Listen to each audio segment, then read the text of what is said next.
Thank you, Mr. Speaker. Today, I am speaking on Bill C64 concerning the Pharmacare Act. I would like to underline two major concerns. The first is on the government overstepping into provincial jurisdiction.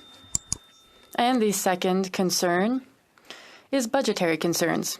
This neoliberal initiative stems from the NDP Liberal coalition, and it is quite concerning because it will have an effect on provincial jurisdiction.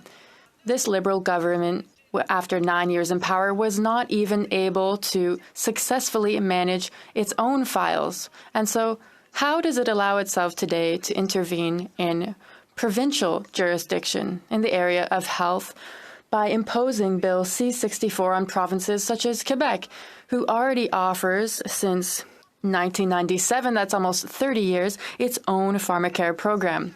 It is continuing to step into provincial jurisdiction, but instead of doing that, the government should focus on its own affairs, managing passports, fighting against criminality, the immigration system that it broke, and reducing inflationary taxes. Here's an example of some things that the government needs to focus on instead of deciding to spend money and time on provincial jurisdiction. Mr. Speaker, Pharmacare is not a program that should be established at a federal level.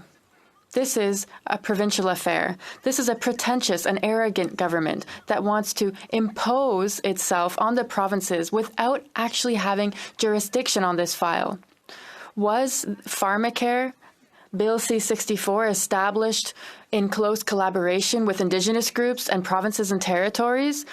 Is it issued from rigorous review of the program and the provincial jurisdiction? Have they consulted with stakeholders and experts in the field? Mr. Speaker, you know the answer. Of course, it is no. Today, we can see this shameful attempt from the Liberal government to remain in power thanks to the support of the NDP. Yasmin Abdel Febel from the Journal de Montréal stated that we should make no mistake. Justin Trudeau sold his soul to the NDP. It's the NDP that's really in power, but the NDP was not popular with Canadians during last elections. You can see, Mr. Speaker, that this is a fake form of good intentions. The Liberals have found a dance partner, the NDP, to help them stay in power, and so they're trying to appease the NDP, focusing on things that the NDP is concerned with, such as pharmacare and dental care.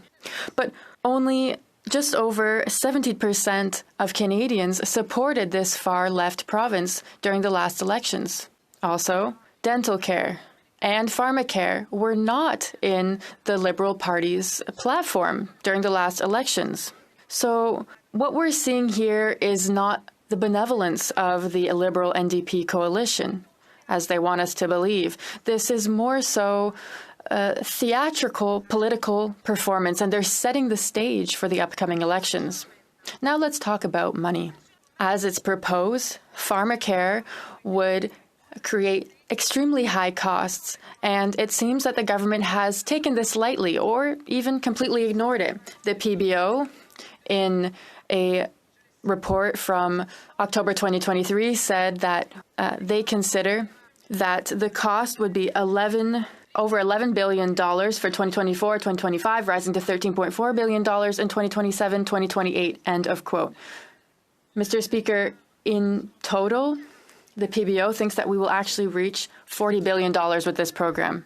I find it hard to have confidence in this government's ability to, on the one hand, implement an effective Pharmacare program, but I also have a hard time trusting that they'll be able to maintain this in the long term. Since 2015, the government has proven over and over again its inability to balance the budget and its financial incapacity. And so we don't trust this government. Mr. Speaker, to all those Canadians watching us, I'd like to remind them that Canada's public debt has doubled since the Liberals came into power in 2025. And today, that debt is at $1,255 trillion. I would also like to remind you that we need to take loans to pay for the Liberals' irresponsible spending.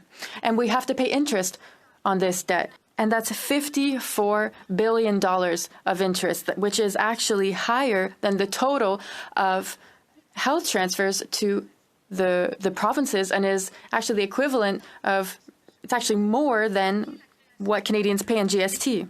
And they're creating programs that already exist. Pharmacare is an extremely important issue for Canadians, and this is why it is essential that we carefully look into the viability of this program to have absolute certainty that it will work in the long term. But above all else, Mr. Speaker, it's difficult to justify the creation of this type of program that would create more forms of bureaucracy and large spending when 4 out of 5 Canadians, according to Statistics Canada, already benefit from Pharmacare from their province, which often offers them better coverage than what C64 is offering.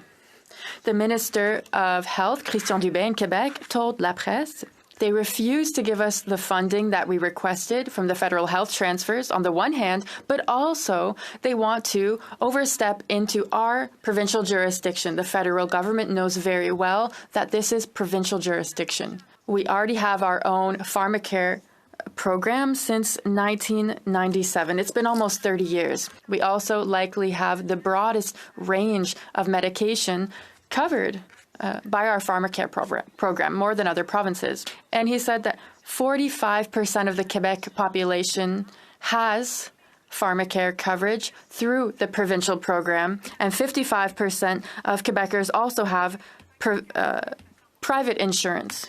So Quebecers are well covered. The government is responsible for so many crises in Canada since it came into power. And we can see that the government is incompetent every day with immigration, delivering passports. Mr. Speaker, we can see an increase in lineups again. How many Canadians have to go to food banks? The struggle to access affordable housing throughout Canada. Mr. Speaker, since the Liberals are in power since 2015, there has been a 40% increase in public servants, 100,000 new public servants. Now, listen to this statement. It's comparative to a black hole. They create huge deficits, and they don't offer proper services to the public.